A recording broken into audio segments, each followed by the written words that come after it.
Imagine you're sitting on $50,000 right now. Maybe it's a bonus. Maybe you finally sold that rental property. Maybe you've just been saving aggressively and you're ready to invest. You open your brokerage app and you see the S&P 500 is at an all-time high. Again, it feels like it's been at an all-time high every other week for the past year. And immediately that voice in your head starts screaming, "Don't be an idiot. The market is expensive. Wait for it to drop. Buy the dip. Be patient. Be smart." So you wait, and you wait, and the market goes up another 3%, then another 5%. And now you're thinking, see, I was right. It was overvalued. It's going to crash any day now. I'll wait a little longer. And then it goes up another 4%. And you've been sitting in cash for 6 months, watching the market climb without you, convinced that your patience is going to pay off when the inevitable crash finally comes. Here's the uncomfortable truth that nobody wants to hear. You are not being smart. You are not being patient. You are not being strategic. You are market timing. And you are almost certainly losing money. The buy the dip strategy that sounds so intelligent, that feels so prudent, that seems like common sense, is one of the most expensive mistakes you can make as an investor. And I'm going to prove it to you with data that spans 150 years. I know that sounds dramatic. I know you probably think I'm exaggerating. But I'm going to show you exactly how much money the average wait for the dip investor leaves on the table. I'm going to show you why the market being at all-time highs is actually normal, not scary. And I'm going to show you why the crashes you're waiting for either never come or don't help you as much as you think they will. But more importantly, I'm going to talk about why this mistake is so seductive, why it feels so right even though it's mathematically wrong, and what you should actually do if you have cash sitting on the sidelines right now. Before we get into the data, give me a quick favor.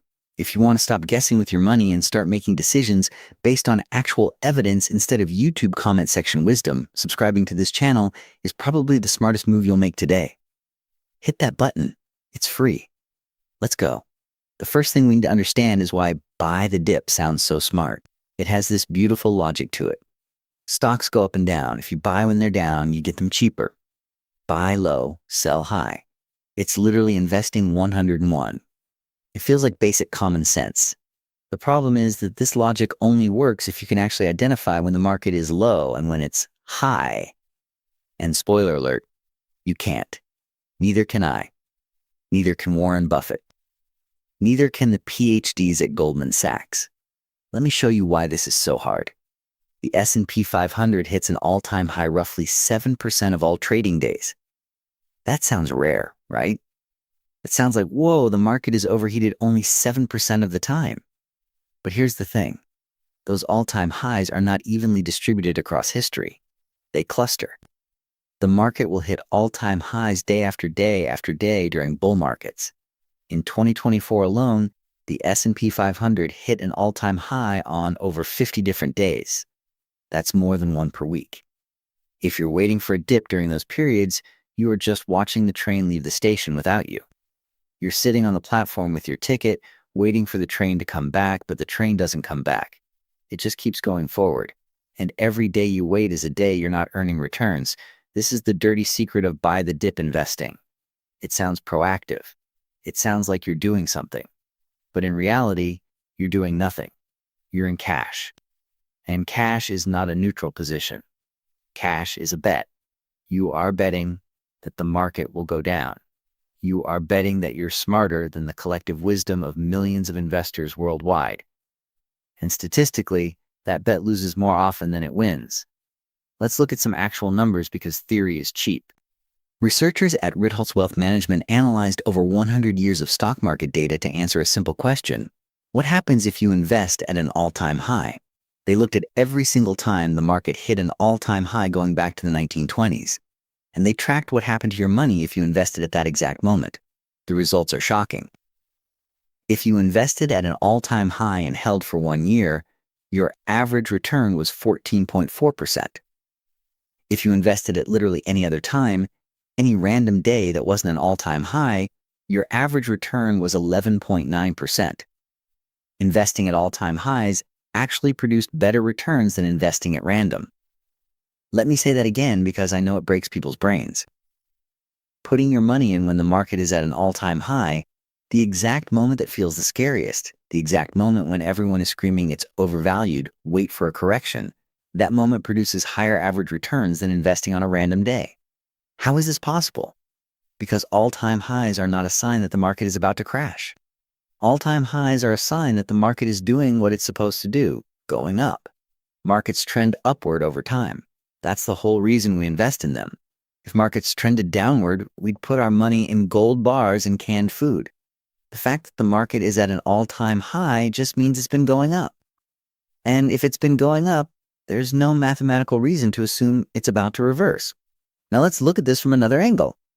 What if you're the unluckiest investor in history? What if you have the absolute worst timing possible? There's a famous thought experiment about an investor named Bob. Bob only invests at the absolute worst possible times. He invests right before the 1973 crash. He invests right before the 1987 crash. He invests right before the 2000 dot-com crash. He invests right before the 2008 financial crisis. Every single time Bob puts money into the market, he picks the literal peak right before a major crash. Bob's timing is comically, tragically bad. And yet, despite having the worst market timing in human history, Bob still ends up a millionaire. Why? Because he stayed invested. Because markets recover. Because even the worst possible entry points eventually turn profitable if you hold long enough. This is the part where people start squirming because they're thinking about 2008. They're thinking about watching their 401k get cut in half. They're thinking about the fear, the panic, the headlines screaming that the financial system was collapsing. And they're thinking, I never want to feel that way again. That's why I'm waiting for a dip. So I don't invest right before the next 2008. But here's what you need to understand. Even if you invested at the absolute peak in 2007, right before the worst financial crisis since the Great Depression, and you just held through it, you would have fully recovered by 2013. And today, that money would have more than tripled. The people who got hurt in 2008 weren't the ones who invested at the peak. They were the ones who sold at the bottom.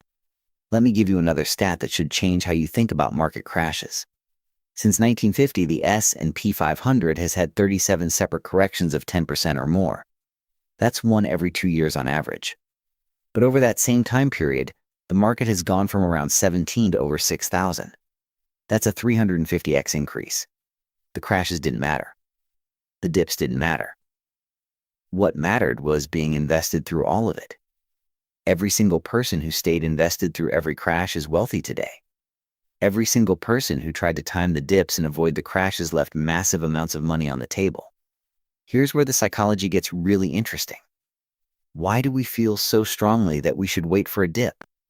Why does it feel irresponsible to invest at all-time highs? It comes down to something called recency bias. Our brains are wired to overweight recent events. If the market crashed 2 years ago, we think it's going to crash again soon. We remember the pain. We remember the fear. We remember watching our portfolio drop. And we tell ourselves, I'm not going to let that happen again. I'm going to be smart this time. I'm going to wait. But what we forget is all the times the market didn't crash. We forget the 200 days where the market just quietly went up 0.5%. We forget the boring years where the market gained 12% and nothing dramatic happened. Our brains are terrible at remembering the absence of events. We remember the plane crashes. We don't remember the 10 million flights that landed safely. There's also something called action bias. We feel like we need to do something to justify our existence as investors. Sitting in cash doesn't feel like a decision. It feels like we're waiting to make the real decision. But waiting is a decision. Cash is a position, and it's usually the wrong position. But it feels less wrong because we haven't actively done anything yet. We haven't pulled the trigger. We haven't committed. So if the market goes down, we can tell ourselves, see, I was smart to wait. And if the market goes up, we can tell ourselves, it's fine. I'll just wait a little longer for the next dip.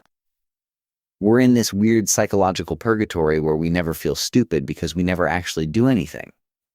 But doing nothing is often the most expensive choice. Let me tell you about a specific case study that perfectly illustrates this trap.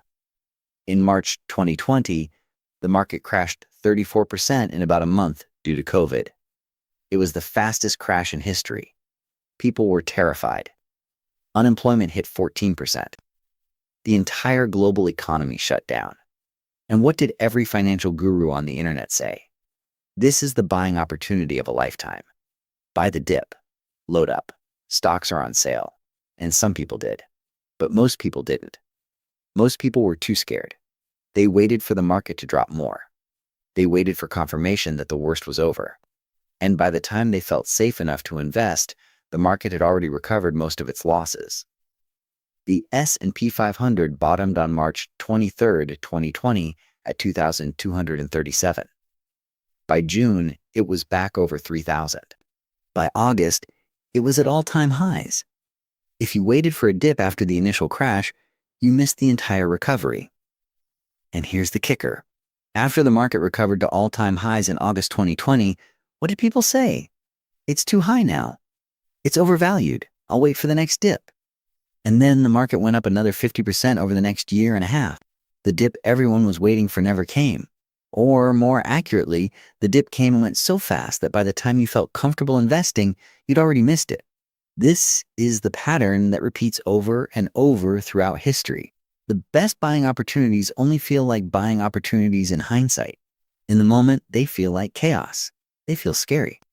They feel like things might get worse. And so people wait. And waiting costs them. Now let's talk about the math of what this waiting actually costs you.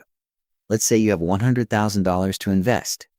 You decide to wait for a 10% correction before you put it in the market. You're being smart, you're being patient, you're waiting for a sale. But while you wait, let's say the market goes up 20% over the next year without any 10% correction. This happens more often than you think. Your $100,000 is still $100,000. But if you had invested it, it would now be $120,000. You didn't lose money in a traditional sense. Your account balance didn't go down, but you lost $20,000 in opportunity cost. That money is gone. You can never get it back. And the worst part, that $20,000 would have compounded over the next 20 or 30 years. At an 8% annual return, that $20,000 you missed out on would have grown to over $90,000 by retirement.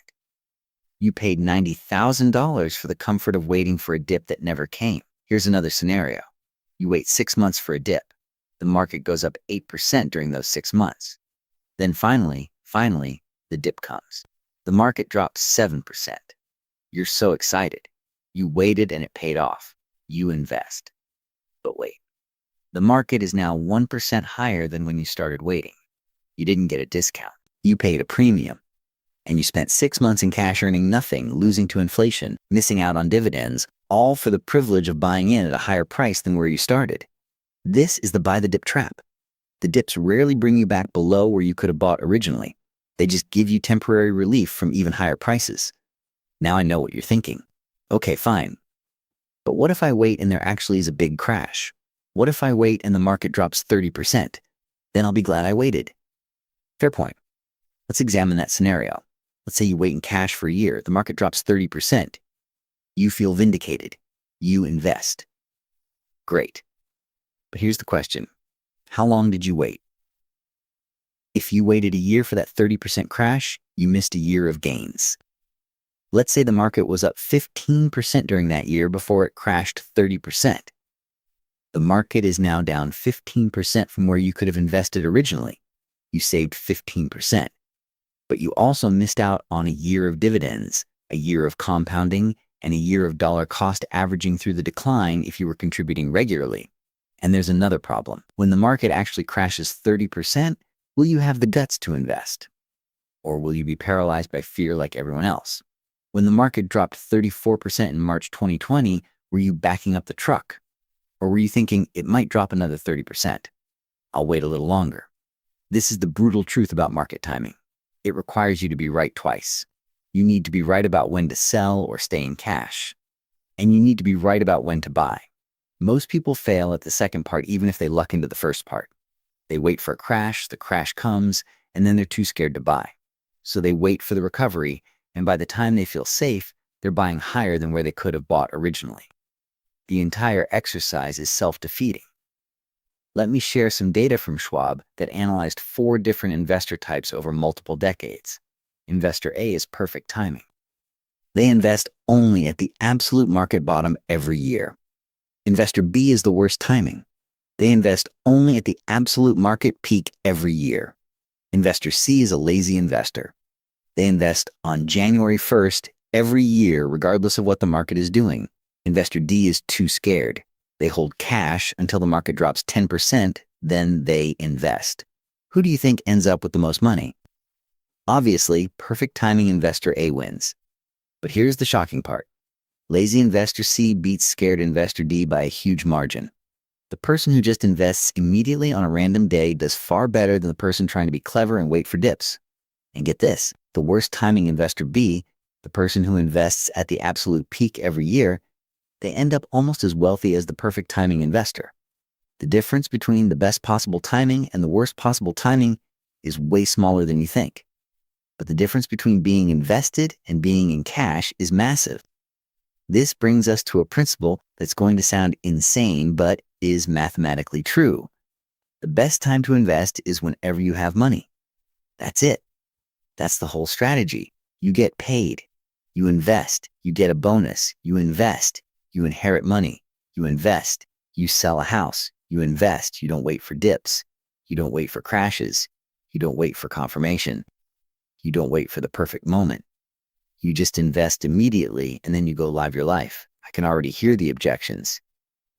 But what if I invest today and the market crashes tomorrow? Then you'll lose money on paper temporarily, and if you hold for the long term, you'll almost certainly recover and profit. But what about 2008? People who invested in 2007 and held are up massively today. But what about valuations? What about P/E ratios? What about the Shiller Cape? These metrics have been screaming that the market is overvalued for most of the last 15 years. If you listen to them, you've missed one of the greatest bull markets in history. Valuations are terrible timing tools. Markets can stay expensive for decades. Here's the thing about valuations. Yes, when markets are expensive, future returns tend to be lower. If the market P/E is high, you might get 7% annual returns instead of 10% over the next decade. But 7% is still better than 0% in cash. And trying to time your entry to improve that 7% to 8% usually backfires because you end up sitting in cash during the years when the market goes up 20%. You optimize for the wrong thing. You optimize for getting the perfect price instead of optimizing for total wealth accumulation. Let me tell you what I do personally with my own money. When I get paid, I invest immediately. I don't check the market. I don't look at the news. I don't ask if it's a good time. I just invest. I've done this for years. And yes, I've invested at peaks. I've invested right before corrections. I've invested when CNBC was screaming that the market was overvalued. And you know what? I've built substantial wealth by doing this. Because the years when I invested at bad times were offset by all the years I invested at good times. And both are better than sitting in cash waiting for perfect conditions that never arrive. Now, let's address the scenario where you're actually right. Let's say you wait for a dip and you get one. You wait 6 months, the market drops 12%, and you invest at the bottom. You nailed it. Congratulations. But here's what you need to understand. This happens maybe 30% of the time if you're disciplined. The other 70% of the time, you either miss the dip entirely or you're too scared to invest when it actually comes. And even in that winning 30% scenario, did you really win? You saved 12%, but you gave up 6 months of gains and dividends. Unless the market was flat or down during those 6 months, you probably didn't actually come out ahead. You just felt smart. And feeling smart is not the same as being wealthy. Here's what I want you to do. I want you to go look at a chart of the S&P 500 over the last 30 years. Look at all those dips. Look at 2000, 2008, 2020, 2022. They're scary. They're dramatic. But now zoom out. Look at the overall trend. Every single dip is a tiny blip on an upward journey from under 1,000 to over 6,000. If you weren't invested during those decades because you were waiting for dips, you missed a 6x return. The dips didn't matter. The crashes didn't matter. Being invested mattered. This is the fundamental truth that by the dip, investors refuse to accept. Time in the market beats timing the market. This isn't a cliche. This isn't a motivational slogan. This is a mathematical fact backed by 150 years of data across every major market in the world. The best investors aren't the ones who buy at the bottom. They're the ones who buy consistently and never sell. Warren Buffett didn't become a billionaire by timing dips. He became a billionaire by buying quality businesses and holding them for decades. The richest people I know personally, the ones with $10 million plus in investable assets, they all have one thing in common. They've been invested for 20 to 30 years. They didn't time anything. They just showed up every month and invested. So what should you actually do if you have cash right now? Here's the exact protocol. Step 1, decide if this money is truly long-term money. If you need it in the next 5 years, don't invest it in stocks, regardless of what the market is doing. Step 2, if it's long-term money, invest it now, today. Don't wait for Monday. Don't wait for next month. Don't wait for a dip. Invest it now. Step 3, after you invest, delete your brokerage app for a month. Seriously. The worst thing you can do is invest and then check your balance every day. You'll see red days and panic. You'll see green days and get overconfident. Just invest and forget. Step 4, set up automatic investments from every paycheck going forward. Make it so you're always investing regardless of market conditions. This removes emotion from the equation entirely. If you absolutely cannot stomach investing a large lump sum all at once, here's the only compromise I'll accept. Invest 50% today. Invest the other 50% in 3 months. That's it. Don't spread it over a year. Don't spread it over 2 years. 6 months maximum. This gives you some psychological comfort while still getting most of your money working quickly. But I need you to automate this. Put the second investment on your calendar. Make it automatic. Because if you don't, you'll find an excuse to wait longer. The market will be up and you'll say it's too expensive. The market will be down and you'll say it might drop more. Automate it so you can't talk yourself out of it. Let me address one final psychological trick our brains play on us. We vastly overestimate our ability to execute on a plan when the market is crashing. Right now, reading this, you're thinking, of course I'd invest in a crash. That's the whole point of waiting. I'm waiting for the opportunity. But when the crash actually comes, when the headlines are screaming, when your coworkers are panicking, when financial experts on TV are saying this time is different, you will not feel like investing. You will feel like hiding. I've watched this play out in real time multiple times. March 2020, December 2018, August 2015. Every single time, the people who swore they were waiting to buy the dip were frozen with fear when the dip actually arrived. They waited for it to get worse. And by the time they felt safe, they were buying at higher prices. Your future self in a crisis is not as brave as your current self reading this in calm times. This is why the only reliable strategy is to invest immediately regardless of conditions. You remove the psychological pressure. You remove the decision fatigue. You remove the fear. You just invest and move on with your life. You stop trying to be clever and start just being consistent. And consistency beats cleverness every single time over long periods. Here's the bottom line. If you're sitting on cash right now waiting for a dip, you need to ask yourself a hard question. How long have you been waiting? If it's been more than a month, you've already paid a price. Every day you wait, you're betting that the market will go down. And that bet loses more often than it wins. I'm not saying the market will never crash. It absolutely will. But I am saying you can't predict when. And trying to predict it is expensive. More expensive than just eating the volatility of being fully invested. The market has rewarded investors who take action and punished investors who wait for perfect conditions. This pattern has held true across centuries, across countries, across every type of market environment you can imagine. The data is overwhelming. The evidence is clear. Buy the dip doesn't work because by the time you recognize the dip, it's usually over. And by the time you feel safe investing, you're buying at higher prices than if you just invested originally. I want to hear from you. How long have you been sitting in cash? What are you waiting for? What would it take for you to actually invest? Leave a comment below and be honest with yourself. Because I guarantee half of you will say you're waiting for a 10% correction, but when that correction comes, you'll move the goalposts and wait for 20%. I've seen it 1,000 times.